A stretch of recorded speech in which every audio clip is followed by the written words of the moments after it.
Hello everyone, welcome to my channel. आज हम करेंगे क्लास 12 बिजनेस स्टडीज। चैप्टर है हमारा बिजनेस फाइनेंस एंड टॉपिक करेंगे फाइनेंसिंग डिसीजन। सो गाइस, इस चैनल में हम जितने भी वीडियोस करेंगे वो सभी एनसीईआरटी की बुक्स में से ही करेंगे। स्टार्ट करते हैं अपना टॉपिक। फाइनेंसिंग डिसीजन मतलब क्या होता है? This decision is about the quantum of finance to be raised from various long term sources. इस डिसीजन में हम ये डिसाइड करते हैं कि हम अपनी कंपनी में जो पैसा रेज कर रहे हैं वो लॉन्ग टर्म सोर्सेज से कितना और कैसे कैसे रेज करेंगे, मतलब अपनी कंपनी में कैसे कितना पैसा लाना है लॉन्ग टर्म सोर्सेज के थ्रू।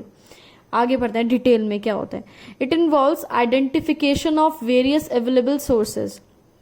इसमें हम क्या करते हैं, हमारे पास जितने भी अवेलेबल सोर्सेज यानी ऑप्शंस होते हैं जहां से हम अपना पैसा रेज कर सकते हैं, वो सभी ऑप्शंस को पहले देखेंगे। भाई अपने पास कौन कौन से ऐसे ऑप्शन है जहां से हम पैसा उठा सकते हैं।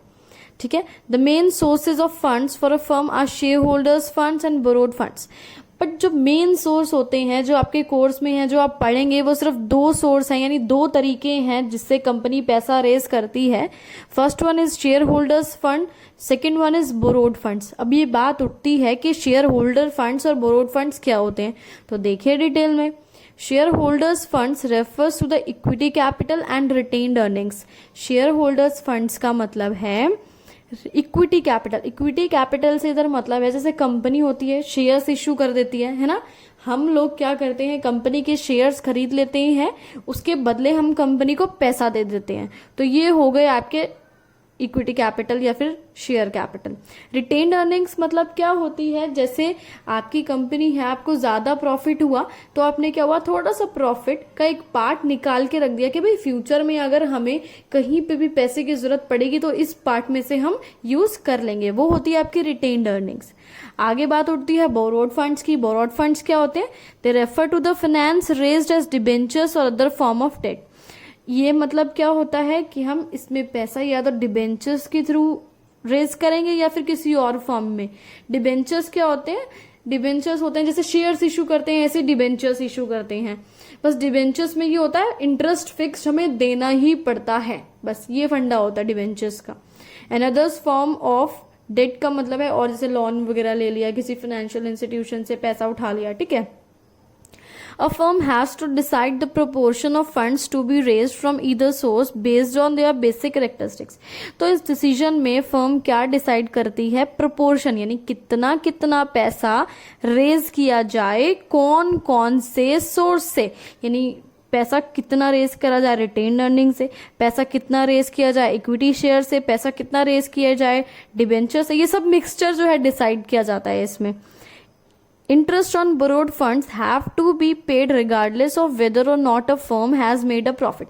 एक बात इसमें लिखी हुई है कि बोरोड फंड्स के साथ एक छोटा सा पंगा होता है। उसमें क्या होता है, आपको इंटरेस्ट देना ही देना होता है, ब्याज देना ही देना होता है, चाहे आपको प्रॉफिट हो चाहे ना हो। अब जैसे कि आपने कंपनी से लोन उठाया अपनी कार के लिए, तो आपको वो जो है उसका ब्याज, उसका इंटरेस्ट देना ही पड़ेगा, चाहे आपकी जॉब छूट जाए या कुछ भी हो जाए, आपको तो वो देना ही पड़ेगा। ऐसे ही बोरोड फंड के साथ होता है। Likewise borrowed funds have to be repaid at a fix time, और उन्हें एक पर्टिकुलर सर्टेन डेट पे जब उनकी मेच्योरिटी आ जाती है आपको वो पैसा वापस करना ही होता है।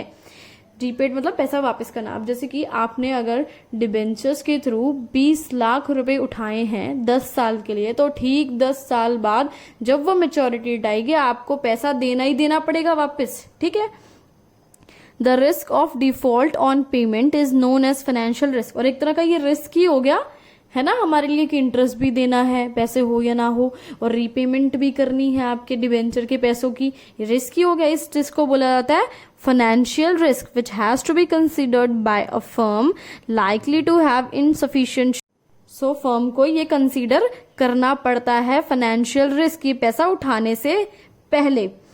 Share holders funds on the other hand, अब बात उठती है शेयर होल्डर्स फंड की, इनके बारे में भी चलो कुछ पढ़ लेते हैं। Involve no commitment regarding payment of returns. अब इसमें कोई कंपल्शन नहीं होता भाई कि आपको रिटर्न्स, या फिर जैसे डिवेंचर होल्डर्स को इंटरेस्ट देते हैं ना, ऐसे शेयर होल्डर्स में क्या दिया जाता है, डिविडेंड दिया जाता है। तो इसमें ऐसी कोई कंपल्शन नहीं है, आप दो या ना दो आपकी मर्जी, ठीक है। रीपेमेंट भी इनकी नहीं करनी पड़ती है, आपको पैसा मिल गया आपको वापस नहीं करना है, ये इसकी खासियत है शेयर्स की। A firm therefore needs to have a judicious mix of both debt and equity in making financing decision। तो ये लाइन बोल रही है कि जब आप भी फाइनेंसिंग डिसीजन ले तो आप प्रॉपर मिक्सचर बनाएं डेट और इक्विटी का, दोनों का अच्छे से सब कुछ एनालाइज करके। चाहे आप डेट ज्यादा रेज कर लें, चाहे इक्विटी से पैसा रेज करें, चाहे प्रेफरेंस शेयर कैपिटल से पैसा रेज करें, चाहे रिटेन अर्निंग्स, इन सबका प्रॉपर अच्छा सा मिक्सचर बनाएं, है ना, ताकि आपको रिस्क भी इतना ना हो और कॉस्ट भी आपको कम। The cost of each type of finance is estimated. भाई कॉस्ट भी देखनी जरूरी है, ऐसा तो है नहीं आप बैठे हुए हैं कंपनी में, कोई आया बोरी भर के बोला कि लो भाई पैसे तुम रख लो, भाई कुछ तो खर्चा करना ही पड़ता होगा तब जाके कोई आपको पैसे देता होगा, है ना। सम सोर्सेज में बी चीपर देन अदर्स। कुछ सोर्सेज ऐसे होते हैं जो बहुत चीप होते हैं, जिनको रेज करने में, यानी पैसा रेज करने में, जिनके थ्रू हमें ज्यादा खर्चा नहीं करना पड़ता। एग्जाम्पल देखते हैं डेट। डेट सबसे ज्यादा चीपेस्ट सोर्स माना जाता है, सस्ता माना जाता है। क्यों? क्योंकि tax deductibility of interest makes it still cheaper. क्योंकि जो इसका इंटरेस्ट होता है वो टैक्स डिडक्टिबल होता है, उस पे टैक्स जो है इनकम टैक्स वो नहीं लगता है।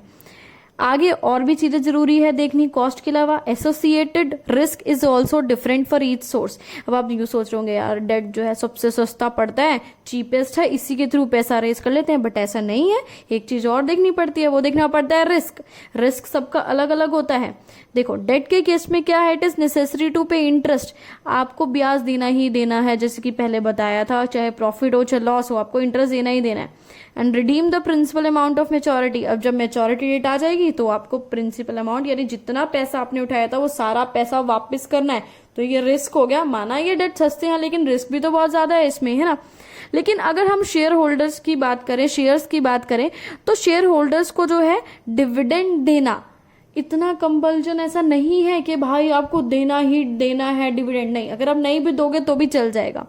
सो इस केस में क्या हुआ, आपके शेयर्स वाले केस में रिस्क बहुत कम है ना।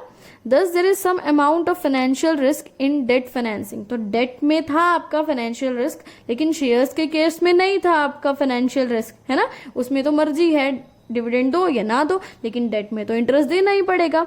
The overall financial risk depends upon the proportion of debt in the total capital. ये लाइन ये बोल रही है कि आपके जैसे आपने पैसा रेज किया है उसमें जो रिस्क है वो कितना होगा। ये चीज कैसे पता लगेगी?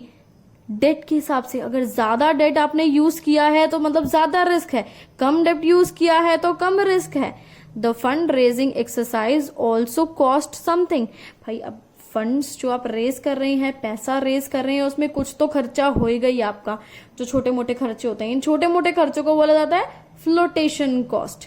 It also must be considered while evaluating different sources. तो भैया आपको क्या करना, ये जो है फ्लोटेशन कॉस्ट को भी ध्यान में रखना है। पैसा रेज करते वक्त कॉस्ट को भी और रिस्क दोनों ही चीजें देखनी है।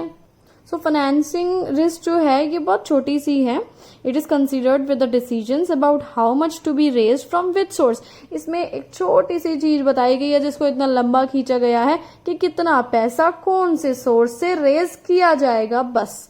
This decision determines the overall cost of capital and the financial risk of the enterprise।